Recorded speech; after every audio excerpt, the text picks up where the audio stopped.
Good evening. Welcome everyone. I hope that you had a great day and it's midweek. It's midweek and I am feeling it, which is not a bad thing.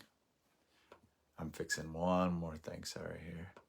But nonetheless, we are in Nehemiah 13 again tonight. Title of the sermon is called Righteous Anger is Good. People be like, what? Yeah, righteous anger is good. It's okay. And we'll see that Nehemiah gets pretty mad.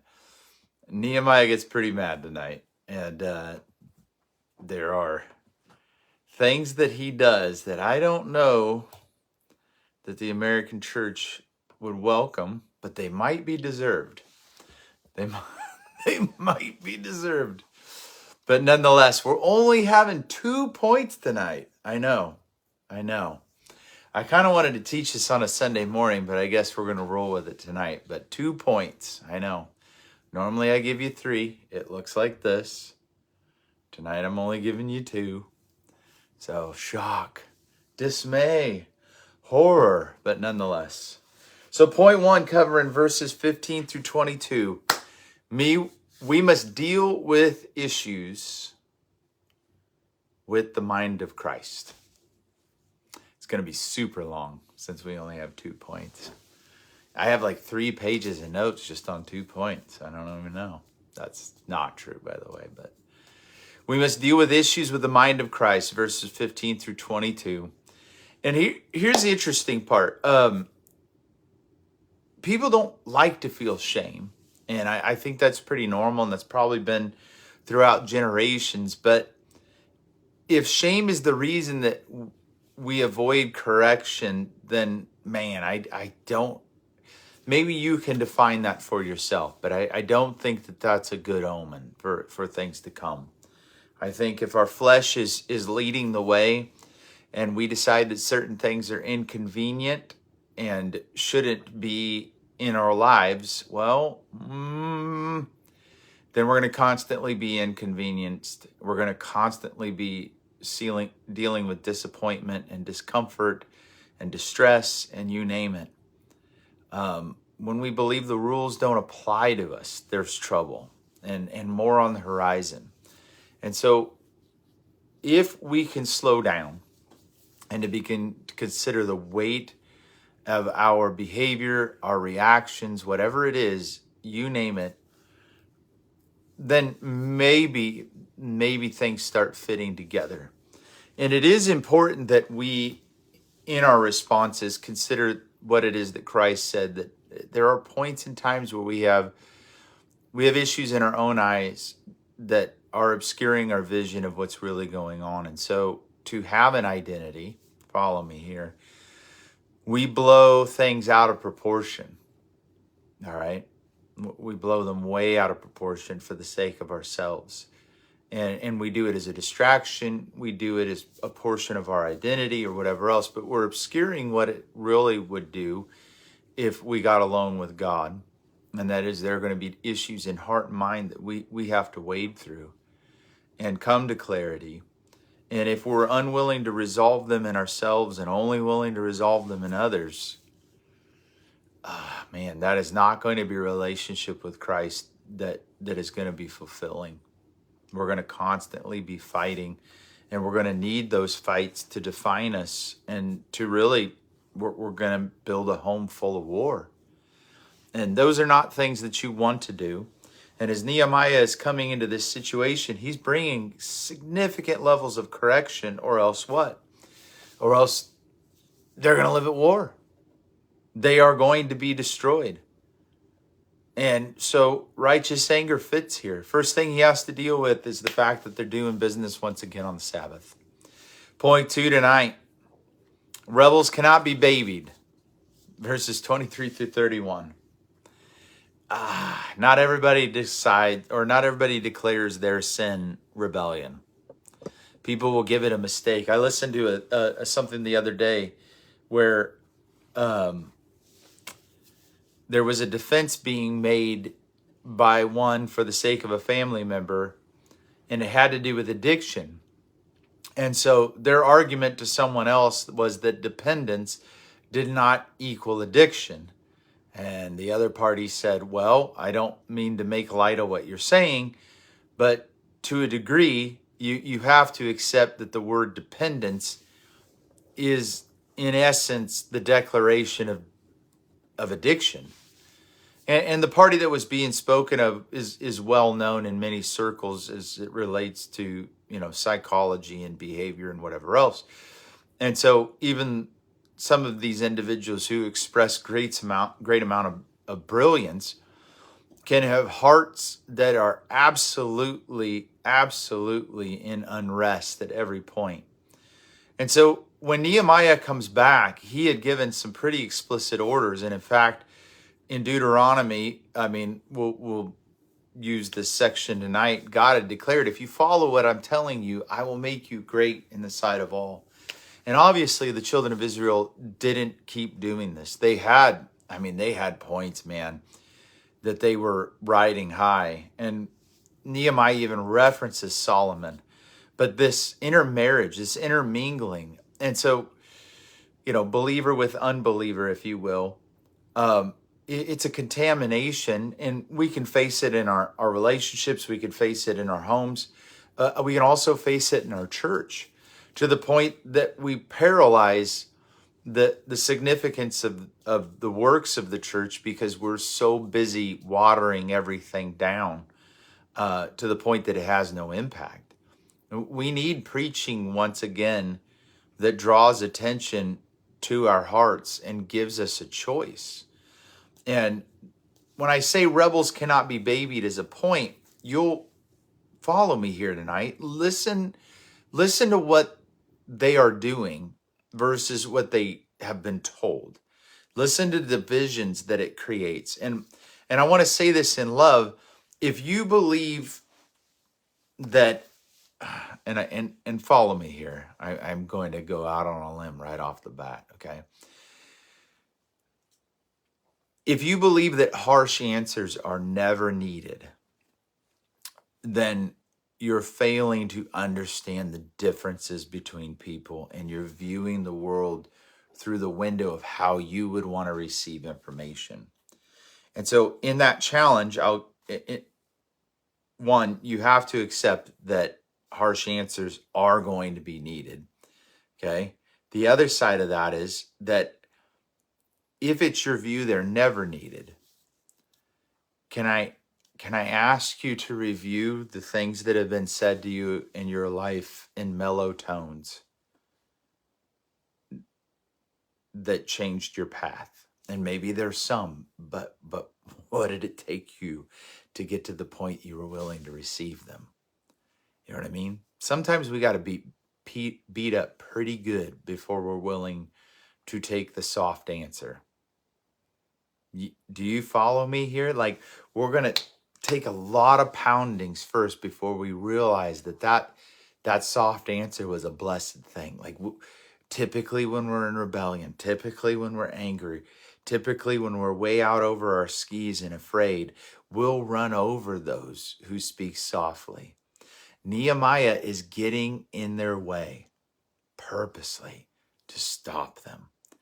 And maybe there's a point in our lives that we didn't realize we needed to be stopped. Maybe that's a good point to look back at now and go, man, was I faced down by somebody who actually loved me and said things to me that hurt my feelings about the condition of my heart, that at that point in time that were trying to stop me before really bad things happened? It's possible. It's possible. What if that reframes all of our thinking? You know what I mean? What if we were traumatized, if you will, triggered by an interaction with someone that actually loved us and saw how bad the pattern was of our living and how bad it was going to end up, right? Just a thought. What if we revisit it? I'm not saying you have to. I'm just saying, what if? What if? It could be beautiful. It could be awakening. It could be revelatory. So let's dive in tonight. Verses 14 through 22 is point one. Let's get over there. Oh, man. Let's get over there.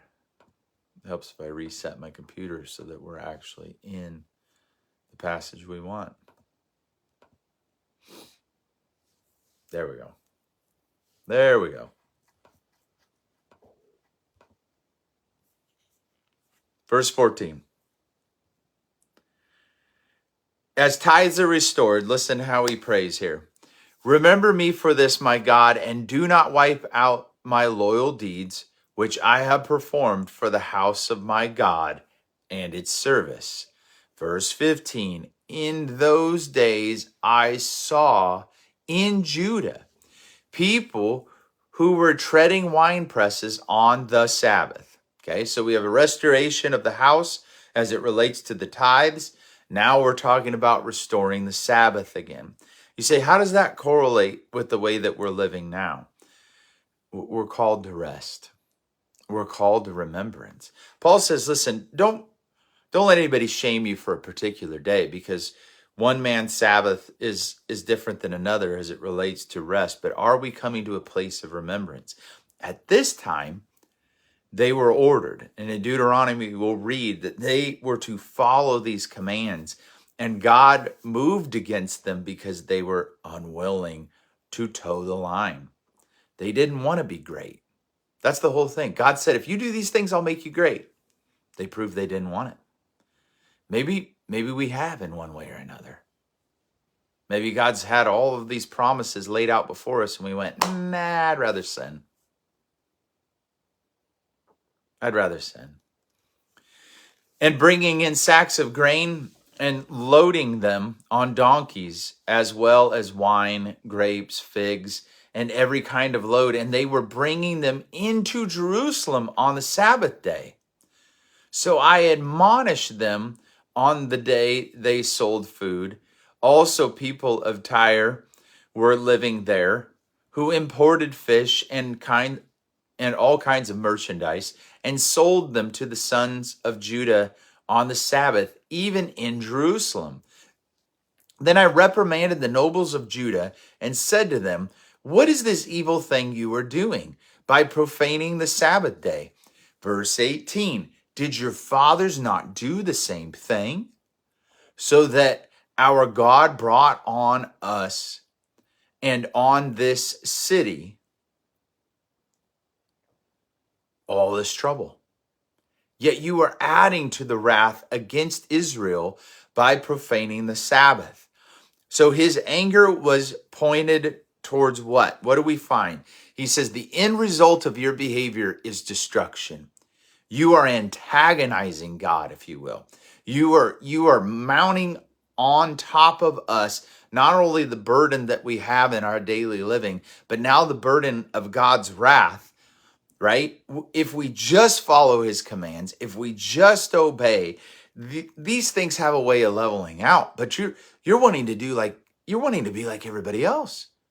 And God has declared in this that his favor would be upon us if we obey. Now, some people look at the New Testament and they say, well, good thing that we have grace. No, read the Old Testament. Go read how long these prophets spoke. That's not grace. That's not mercy. God showed mercy in Jonah on a foreign nation, right? Did they not repent? Did they not change their ways? Well, for a period of time they did. You can study the history, but nonetheless, they were going through times of ascension and falling apart.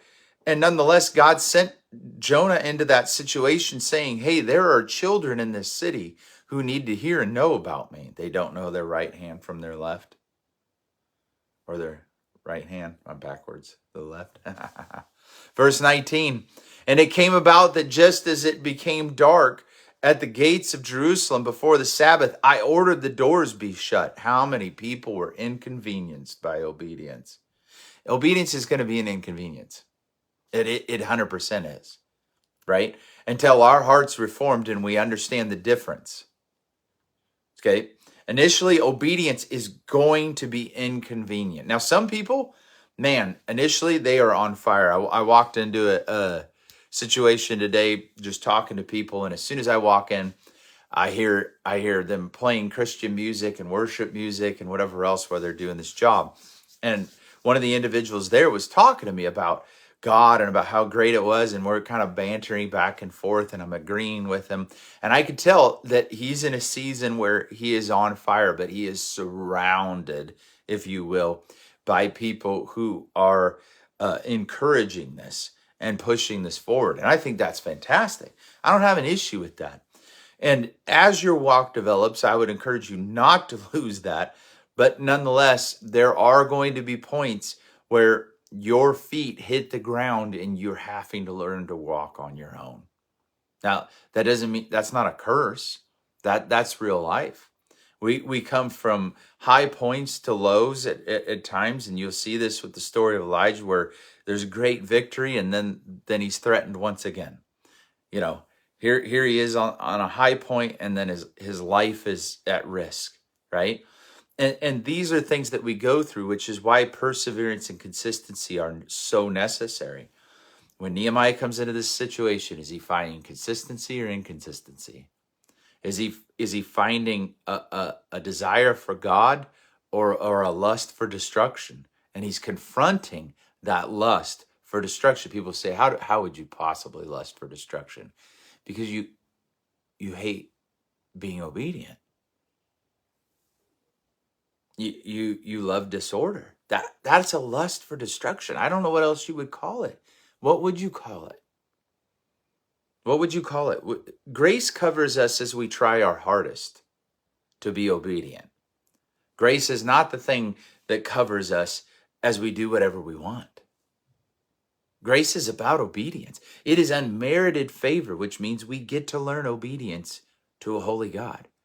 If it weren't present, then it would be judgment, and we'd all be doomed as soon as we failed. There is no favor in that.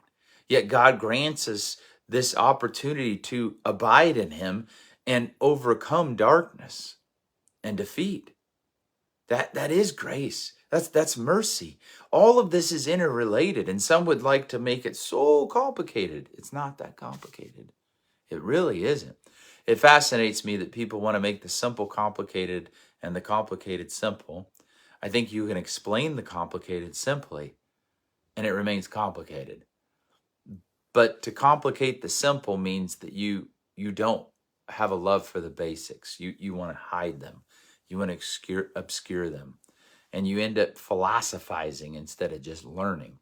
Verse 19, and it came about just as it became dark that the gates of Jerusalem before the Sabbath, I ordered the doors be shut, and that they were not to open them until after the Sabbath. Then I stationed some of my servants at the gate so that no load would enter on the Sabbath day.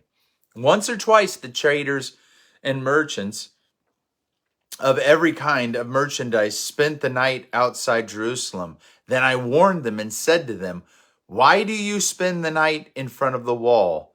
If you do so again, I will use force against you. From that time on, they did not come on the Sabbath. And I ordered the Levites that they were to purify themselves and come as gatekeepers to sanctify the Sabbath day. For this also remember me, my God, and have compassion on me according to the greatness of your mercy. So we must deal with things with the mind of Christ. Without correction, it is very likely that we return to dysfunction and destruction. Okay? Without encouragement. Maybe there are some out there who don't need it. Maybe.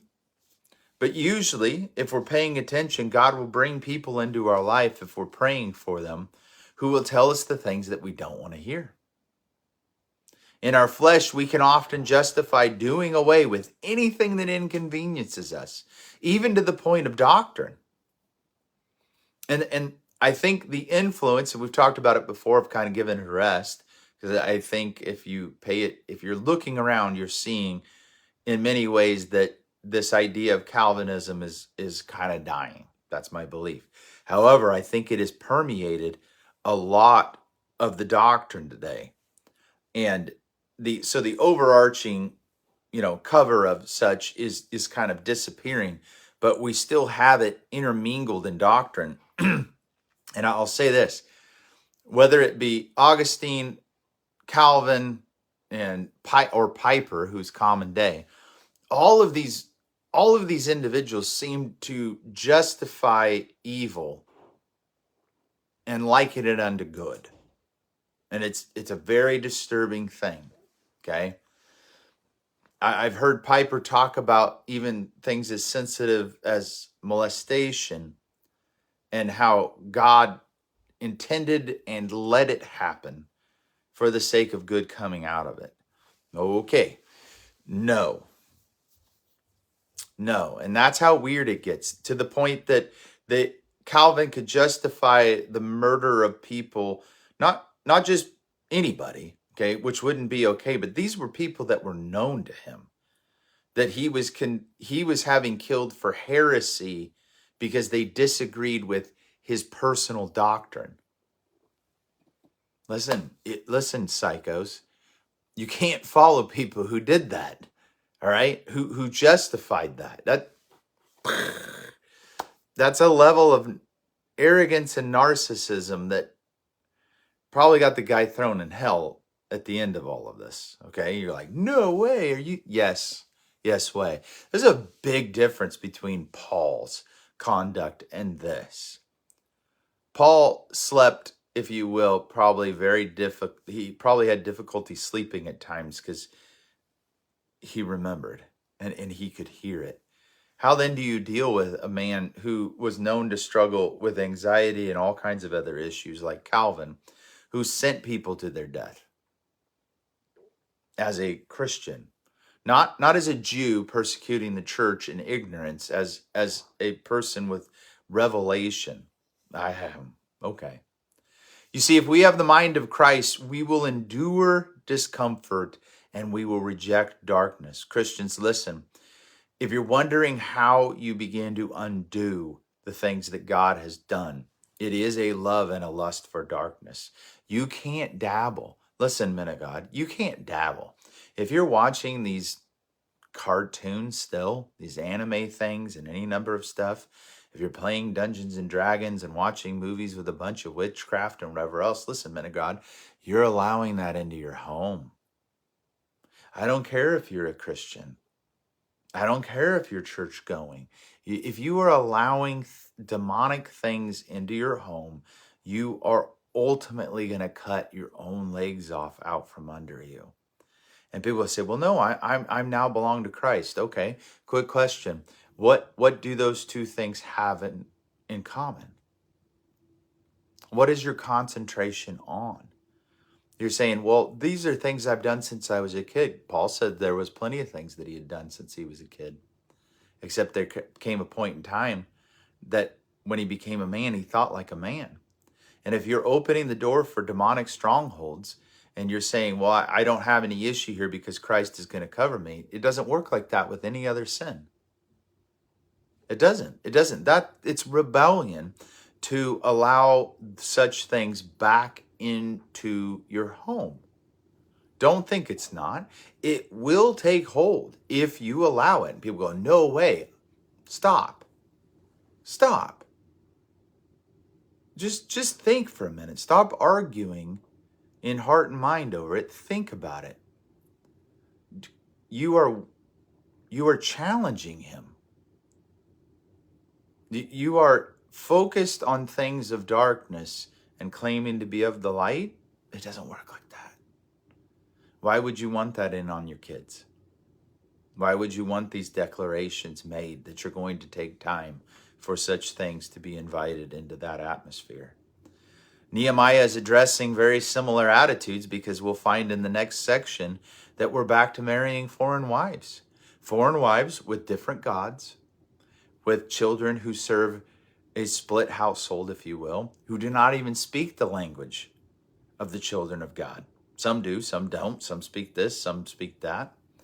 But the one who remains in Christ's commands will through obedience be strengthened, and they will find rest. If you don't believe that the rules apply to you, prepare to be weary and soon to be without hope. If you believe you can dabble in the edges and everything's going to be okay, I'm telling you, it won't. Read the word. It never works like that. Nehemiah was unwilling to allow perversion to rule, and he was also unwilling to allow those who were ruling to be perverse or remain perverse. God's wrath is absolutely real and true, and grace does not cover us when we are abusive, arrogant, and heretical. When we live in rebellion, there is no covering. Well, nobody can take me from Christ. Absolutely true. Absolutely. Nobody can come up and you decide, well, you know what? Today you're not a Christian because I decided you're not. Right? The devil and the demons can't come up and snatch you out of God's hand. Nope, you're right. You're right. You're right. All that's true. But you can decide to walk away. You say, oh, I don't believe that. Fantastic. As long as you're faithful and true and real to the word of God, yeah, fine. Believe whatever you want. If we're just arguing over that and you're living a faithful life, fantastic. However, if deep down inside you have failed to or you have planned to fail, if you plan to cheat on your marriage, if you plan to allow things into your heart and your mind that shouldn't be, if you allow fantasy to rule your attention and your time, you need to learn to take every thought captive. Nehemiah's warnings in his anger were justified. His threat of force was justified. And in this, he caught individuals in obvious sin. And people caught in obvious sin should know it, and they should feel some shame. We can call the failure by any name we like, but it is going to be sin, and it's going to remain sin and sinful until we repent. If we have lost track of the significance of our sin and the damages it causes, how do we then get to decide how people respond to us? If the righteous are coming out against us, how do we then repel them and resist and say, oh, you're treating me so poorly? If we have lost track of all of those things, how do we defend it? We don't. We repent. We stop. Some will demand compassion and mercy when they are caught in their sin, but those are often the ones that don't give it out. And if they do, it's because they're allowing abuse to go on because they know the skeletons in their closet are just as bad. Some will ask for another chance even though they refuse to give others the same. There are people who only get one response. Okay, listen. There are people who only get one response from the righteous, and that is because it's the only response that they will respond to. Sometimes we wish that people had done this or had done that, and I get that. But do we ever stop and wish that our heart was different? I know people in my life that talked to me in a very reasonable fashion, but when I chose to rebel, it didn't matter what they said. I was going to do what I wanted to do. In Deuteronomy 26:16-19, it says this day the Lord your God commands you to perform these statutes and ordinances. Therefore you shall be careful to perform them with all your heart and with all your soul. Today you have declared the Lord to be your God, and that you will walk in his ways and keep his statutes, his commandments, and his ordinances, and listen to his voice. And the Lord has today declared you to be his people, his personal possession, just as he promised you, and that you are to keep all his commands. How many times does that get said? A lot. A lot. Verse 19. And that he will put you above all the nations which he has made for glory, fame, and honor, and that you shall be consecrated people to the Lord your God, just as he has spoken. Sounds like we're supposed to keep his commands. I'm just saying, might be important. Verse 23 through 31. In those days I also saw that the Jews had married women from Ashdod, Ammon, and Moab. As for their children, half spoke in the language of Ashdod, and none of them knew how to speak in the language of Judah, but only the language of his own people. So I quarreled with them and cursed them, and struck some of them, and pulled out their hair, and made them swear by God, you shall not give your daughters to their sons, nor take any of their daughters as your sons, or for yourselves. Did Solomon the king of Israel not sin regarding these things? Yet among many nations there was no king like him, and he was loved by his God, and God made him king over Israel. Yet the foreign women caused him to sin. Has it not been reported about you that you have committed this great evil by acting unfaithfully against our God, by marrying foreign women? Verse 28, this is huge. Even one of the sons of Joiada, and the son of Eliashib, the high priest, one of the high priest's son, became son-in-law of Sanballat the Horonite. So I chased him away from me. Remember them, my God, because they have defiled the priesthood and the covenant of the priests and of the Levites. Remember that one of these individuals is the son-in-law, right? Or one of the priests was the son-in-law of Tobiah, right? Do you remember Tobiah, Sanballat and Tobiah? Do you remember how they were Israel's enemies? They were opposed to the building of Jerusalem. They wanted to kill Nehemiah. They bore false witness, and now we have a marriage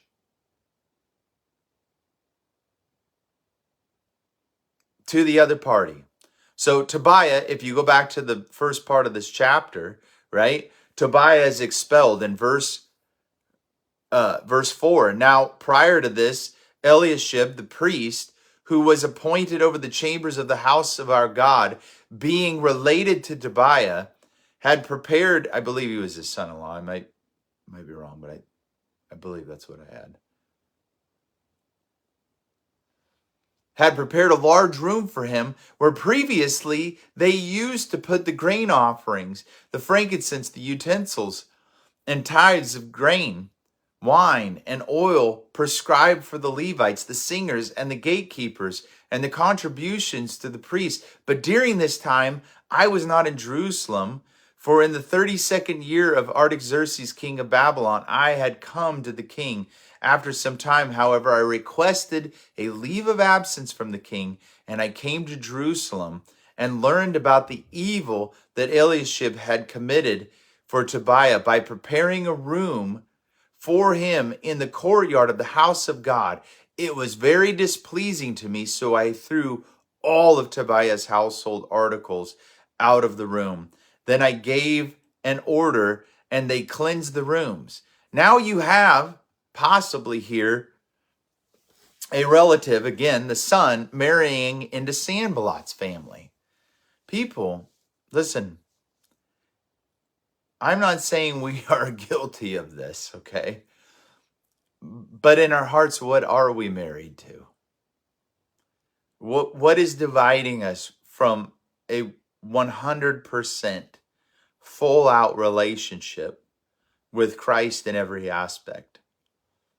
It may be that you're divided in your heart. It may be that you're united with other things. It could be any number of things. But Jesus tells us that if we lust after a woman in our hearts, we commit adultery. If we hate our brother in our hearts, we've committed murder, right? And what issues are existing within us at this point in time where we still are not pure. Listen to verse 30. So I purified them from everything foreign, and assigned duties to the priests and the Levites, each in his work. And I arranged for the delivery of wood at appointed times, and for first fruits, remember me, my God, for good. Now, if you remember right, there was a complete abandonment. If you go back to Sunday morning, which I encourage you to listen to, there was an abandonment of so many different things as it related to these individuals' responsibilities, that when Nehemiah comes back, he finds it in disorder. The Levites had gone, the singers had gone, everybody needed to work their own land because they weren't taking in the tithes and they weren't doing the things. They weren't honoring the Sabbath. They were back to business as usual. They just now had walls around them. But as a people, they were still not unified. They were still not the people of God. And so Nehemiah comes into this situation where everybody's agreed to basically be lame. And he says, not on your life. Not on your life. There's no way we're going back. I'm not allowing this. Absolutely not. And in the way that I look at this, his loyalty was to God first and foremost, above the convenience of his fellow Israelites. He wasn't looking to them for permission. He was looking to God for direction. So rebels cannot be babied. And maybe tonight we're struggling with the fact maybe we are a rebel. Maybe we're a touch out of control. What happens if somebody opposes to us to our face and it saves us? What happens if we're just chewing on that? We're like, oh, I don't like the way it feels. I don't like the way it came down. I don't like any number of things. But this is not something that can remain. So opposing the rebel and the bully sometimes is the only way to save them. We say, what you said is mean. No, what was said was true. It may have been harsh and it may have been direct. It may not have been the way you had done it. But sometimes we come into a situation where the way we were doing things was leaving them undone. Not everyone is wired the same way. And not everyone responds the same way. And when you come back to a situation that's been addressed and it is exactly what it was before, if you're responsible to set it straight, child of God, in his peace and in his strength, set it straight according to the word. Listen, there are people who are constantly grateful to have leadership in their life. They rejoice over it. They love it. They love to have a sounding board. They love to have someone they could call. They love to have somebody they can look to, okay? There are those that absolutely hate it. They're not going to have anything to do with it, okay? And will be those, listen to this last one, there are going to be those who war within themselves, okay? They are fighting themselves to stay in that covering and to remain disciplined so they can learn and they can accept direction. There are some who are fighting. It reminds me of the story that Jesus told about the two sons that were asked to go do something. And the first son said, I will absolutely go 100% looking forward to it. Never goes. Second son, the father comes to him and says, hey, I need you to go out into the field and do something. He says, not a chance in your life. I have plans. Everybody's going to be online playing whatever game it is today, and that's what I'm going to do. But later that son reflects and he feels bad. And so he ends up going to the field. You have two night and day responses, but you only have one obedient. You have only one of them that's obedient. And there are going to be these people that nod and they go, oh, absolutely. What a wonderful idea. And they want no part of it. And you're going to have those that go, man, I hate that. And then later thinking about it, think, I hate it because it's the right thing to do and I need to go do it. I mean, sometimes I'll take the guy that tells me, hey, I absolutely hate what you said and I don't want to go do this, but I'm going to do it and I'm going to grind my teeth flat while I'm doing it, but I'm going to go do it. I can deal with that. I can't deal with the other guy. I won't deal with the other guy. If you smile and nod and you don't get it done, bro, I'm gonna bowl you over. Like, it's coming like a freight train. So just a heads up. Just a heads up. If we are always avoiding conflict, we will never live in peace. Why is that? Because if we are divided in our heart, it is the death of everything good. What does James tell us? That a double-minded man is unstable in all his ways? So is a divided household. You see, these men did not care about the kingdom of God, and they did not fear God. They just wanted what they wanted. And maybe these foreign wives, they got married into a family that had money, that had land, that had wealth, that had whatever. It's not going to be worth it. It's not going to be worth it. Do you know what type of torment these men were already living in? Could you imagine your children being raised around foreign gods and the demonic and the rest, and you invited it in? You said, sure. Nehemiah said, absolutely not. So not only were they marrying foreign wives, but they were allowing people in the land that had no respect for the Sabbath and the things of God. It was going to end in the destruction of all that had been rebuilt. That's how this was going. And Sanballat and Tobiah were going to swoop right back in and pick up where they left off. And those are the kind of guys that need to be punched in the face. Right there. Just,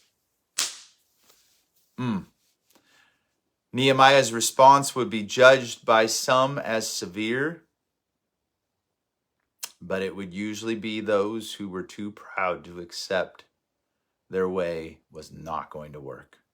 It is easy to have an opinion about any number of things when you're not in the forefront. It's easy. It's easy. It's a whole lot different when it's your face in the wind, if you will. When you're the number one, it is a lot different. Nehemiah was very accustomed to this, and he was good at it. Man, was he good at it. You see, if you are enabling dysfunction, you are not wise. You're actually very proud. You're not compassionate or merciful. You're destructive. If you are constantly defying leadership because you want to test them and you got to know about, your own way and getting it done your way, listen, you are binding yourself to enemy after enemy. And not only do you not love God, you don't love anybody else. There's going to be things that you're going to have to accept as patterns that are successful. And this is what Paul talks about. Look for those who have lived successful patterns. All right? If what you're telling me is you need leadership because they know what it's like to snort coke or to have an affair or to this or to that, I'm going to tell you, you're a fool. Absolutely 100% a fool.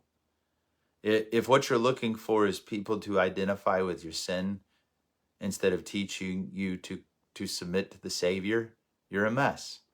I love you, but you're a mess. This is how you end up with this type of destruction. Eliashib's son had married for an alliance. He had married Sanballat's family. Tobiah was already in. Now you have such a mess. And Nehemiah was not having it. He was done. And he was done with them. And it's just like he said, he chased them away and he drove them from their presence. And then he purified everything again. This is not only rebellion from Eliashib and his son. It's treason. It's treason. These men were sick. They were cowardly and they were selfish.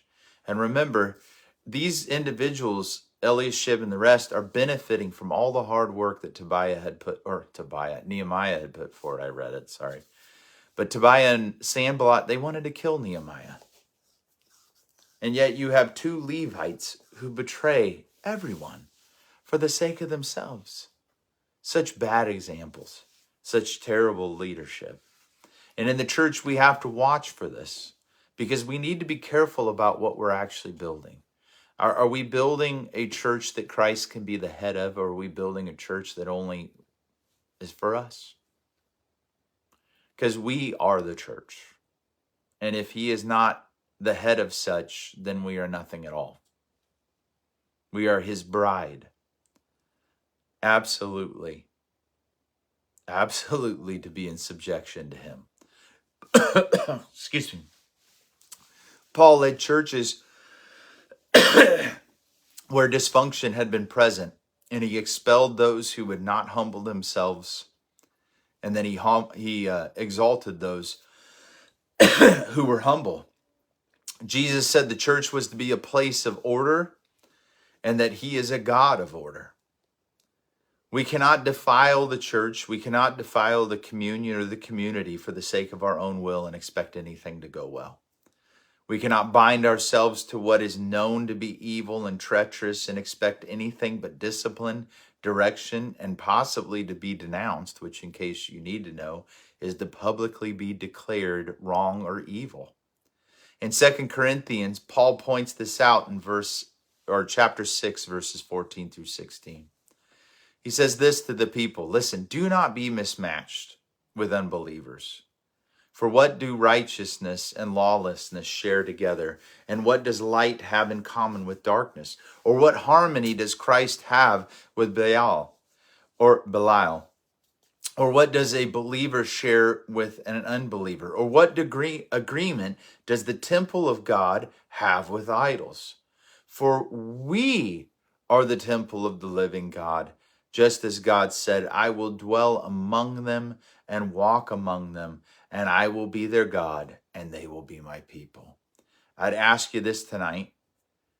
Are we looking to be purified? Excuse me. Are we looking to be obedient? Are we wary of treachery? Are we wary of dishonor? Are we paying attention to the things that matter? Or is this just about our comfort? Is it just about our pleasure? Because I'm going to remind you that Christianity is going to be an inconvenience. It's going to demand separation from things. And it demands, I think, boundaries and borders that I don't even know altogether sometimes if we're aware how conflicted or messy things are because of the communion we keep. When Paul writes the church of Corinth, they were calling the abnormal normal. And they were saying things were covered by grace. When he writes to the Romans, he reminds them of such as well. That some would say where sin abounds, then there's more grace. So if we sin more, then there's more grace. He says none of these things are good or true, and they can't be here.